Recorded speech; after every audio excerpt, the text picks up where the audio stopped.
Ang natagpuang babae na walang malay sa bangin sa Tuba Benguet nitong Huwebes, kinumpirma ni DILG Secretary John Vic Remulla na si dating Public Works and Highways Undersecretary Catalina Cabral. Yes, DNA fingerprint results are consistent na siya yun. Isinailalim sa autopsy ang mga labi ni Cabral kaninang madaling araw. Yung autopsy po ay no signs of foul play. Wala pong ligature marks, wala pong sinakal, wala pong gunshot wound, wala rin pong knife wounds. So, ang kanyang cause of death as determined by autopsy is blunt force trauma from the fall. So, yung kanan bahagi po ng mukha niya ay sira. Yung likod ng ulo niya ay basag rin. Ang kanyang rib sa kanan rin ay tinusok ang kanyang internal organs. Tapos ang parehong kanyang kamay ay badi rin. 30 meters yung binagsak kanya eh. Parang 30-story building, 10-story building. Okay po. Tunalo niya.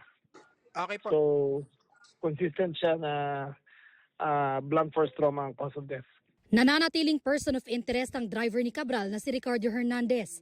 Nang tanungin kung may posibilidad bang sadyang itinulak ang dating opisyal. Nung alas 8 pa ng umaga, nung una silang dumaan doon, ay lumabas na siya ng kotse, nagpatigil doon at umupo na po kung saan siya tumalon.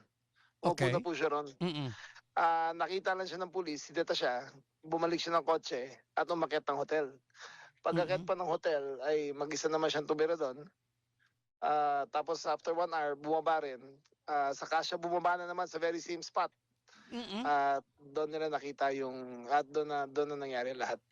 Ang NBI nananawagan sa mga dumaan sa Cannon Road sa pagitan ng 9 a.m. hanggang 7 p.m. noong December 18 na ibahagi sa kanila ang anumang video recording.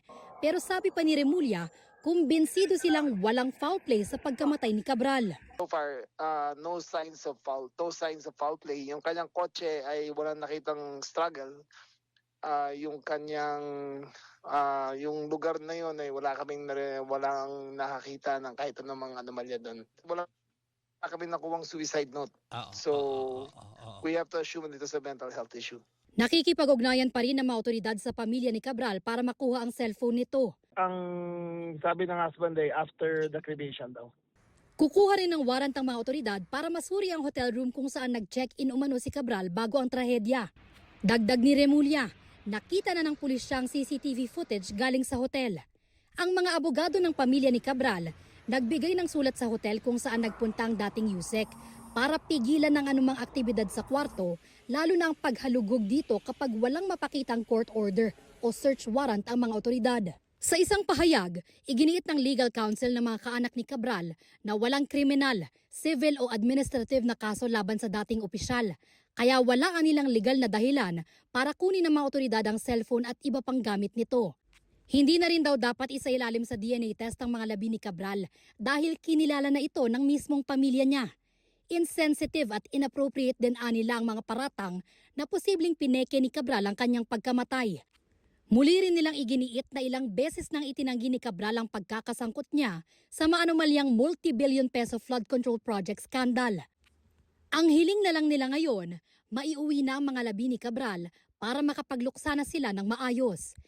Tinanggal naman sa pwesto ang hepe ng Tuba Municipal Police dahil sa mga pagkukulang umano nito sa pag-secure sa mga ebidensyang makatutulong daw sana sa investigasyon.